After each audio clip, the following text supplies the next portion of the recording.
মেহমুদ মাদানী অসমলৈ আহি অসমত সাম্প্ৰদায়িকতাৰ পৰিৱেশ সৃষ্টি কৰিবৰ কাৰণে ইতিমধ্যে ষড়যন্ত্ৰ আৰম্ভ কৰিছে আৰু গোটেই এই ষড়যন্ত্ৰৰ আঁৰত অসমৰ মুখ্যমন্ত্ৰী আছে বুলি ইতিমধ্যে মই ঘোষণা কৰিছিলোঁ।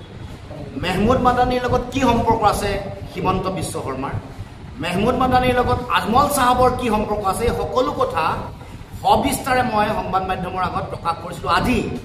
আজি মেহমুদ মাদানী আহি ক'ত আছে? আল সালাম বুলি যিখন হস্পিটেল আছে গোৱালপাৰাৰ, এখন বদৰুদ্দিন আজমলৰ, তাৰ পিছফালে য'ত বদৰুদ্দিন আজমল থাকে গ'লে গোৱালপাৰালৈ, তাত 7 গৰাকী যি আছে প্ৰতিনিধি, তেওঁলোকে তাত আশ্ৰয় লৈছে। আৰু ইতিমধ্যে অহা খবৰ মতে তাত AIDFৰ যিসকল বিধায়ক আছে তেওঁলোকো উপস্থিত আছে। গতিকে আমি এই কথাই প্ৰমাণ কৰিলে যে বদৰুদ্দিন আজমল যিহেতু যোৱা নিৰ্বাচনৰ পাছত অসমত নচলা হ'ল, ৰাইজে বুজি পালে যে তেওঁ বিজেপিৰ বি টিম বা বিজেপিৰ এজেণ্ট হৈ কাম কৰি আছে। এতিয়া বদৰুদ্দিন আজমলৰ যোগেদি হিমন্ত বিশ্ব শৰ্মাই মেহমুদ মাদানীক আমদানি কৰি, অৰ্থাৎ এগৰাকী সাম্প্ৰদায়িকতাৰ এজেণ্টক বাহিৰৰ পৰা আউটচোৰ্চিং কৰি অসমৰ মাজত সাম্প্ৰদায়িকতাৰ পৰিৱেশ সৃষ্টি কৰিবলৈ চিন্তা চৰ্চা কৰিছিল। সেইকাৰণে সাধাৰণতে এনেকুৱা ধৰণৰ ভিজিট হ'লে জামিয়াত উলেমাই হিন্দৰ যেতিয়া অসমত তেওঁলোকৰ কিবা ধৰণৰ কাৰ্যসূচীত আহে, তেওঁলোকৰ অফিচিয়েল টুইটাৰ হেণ্ডেলত আগতে দিয়ে, তেওঁলোকৰ ফেচবুক পেজত আগতে দিয়ে বা বিভিন্ন ধৰণৰ সংবাদ মাধ্যমত তেওঁলোকৰ নিউজটো আগতীয়াকৈ আহি যায়। কিন্তু তেওঁলোকে মনে মনে আহিছে, সংগোপনে আহিছে, তেওঁলোকে আহি বাগডোগৰা এয়াৰপৰ্টত নামিছে, তাৰ পৰা গাড়ী লৈ গোৱালপাৰাত আহি আজি ৰাতি পৰতহে এই কথা প্ৰমাণ হৈছে যে তেওঁলোক তালৈ আহি মানুহৰ লগত কথা পতা আৰম্ভ কৰিছে। আৰু এই কথাটো গম পোৱাৰ লগে লগে এতিয়া 8:15 সন্ধিয়া তেওঁলোকৰ যিটো টুইটাৰ হেণ্ডেল, তাত তেওঁলোকে এটা টুইট কৰিছে। তাৰমানে এই কথাই প্ৰমাণ কৰে যে মেহমুদ মাদানীৰ অসমলৈ আগমনটোত এটা ৰাজনৈতিক উদ্দেশ্য আছে।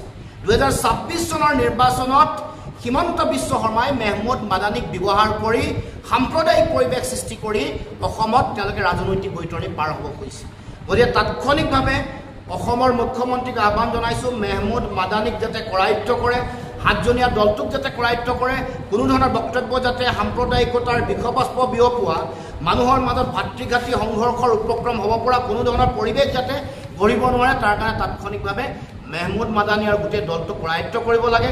আমি জনা সূত্ৰ মতে অহা কাইলৈ দুপৰীয়াৰ ভাগত গুৱাহাটীত তেওঁলোকে প্ৰেছ মিট দিয়াৰ সিদ্ধান্ত গ্ৰহণ কৰিছে। গুৱাহাটীত কাইলৈ প্ৰেছ মিট দিবলৈ চিন্তা চৰ্চা কৰিছে। গতিকে এনেকুৱা ধৰণৰ সাম্প্ৰদায়িক উচতনিমূলক বক্তব্য ইতিমধ্যে দি থৈছে। অসম চৰকাৰে অসমত কোনোবা আহিলে গম পায়, কাৰণ ইণ্টেলিজেঞ্চ আছে, SB আছে, IB আছে, কিন্তু এইটো লুকুৱাই কিয় ৰাখিছে আজি 8:30 বজালৈকে? লুকুৱাই ৰখাৰ কাৰণ তেওঁলোকক ব্যৱহাৰ কৰা হৈছে। মেহমুদ মাদানীক আজমলৰ যোগেদি অসমত সাম্প্ৰদায়িকতাৰ বিষবাষ্প বিয়পাবৰ কাৰণে ব্যৱহাৰ কৰিছে, যাতে 26ত ৰাজনৈতিক বৈতৰণি পাৰ হ'ব। উচ্ছেদৰ তেওঁ কৈছে যে উচ্ছেদ কৰিব নালাগে, যে খিলঞ্জীয়া মানুহখিনি তেনেকুৱা ধৰণৰ বিদেশী যদি আছে তেওঁ বিদেশী দেখুৱাই দিবলৈ কৈছে অসম চৰকাৰক। সেই কথাবিলাক কিয় কৈ আছে মাদানী? মাদানীটো হিমন্ত বিশ্ব শৰ্মাৰ এজেণ্ট হয়, সেইকাৰণে কৈছে। এই গোটেই ডিজাইনটোত যেতিয়া উচ্ছেদ সম্পৰ্কত ক'লোঁ যে উচ্ছেদটো বিধিসন্মতভাৱে কৰিবই পাৰে, অসম চুক্তিৰ 10 আৰু 11 নম্বৰ দফাত কোৱা আছে। এইটোতো নতুন বিষয় নহয়, এইটো চেনচেশ্যনেল ক্ৰিয়েট কৰিব লগা কোনো বিষয়ে নহয়।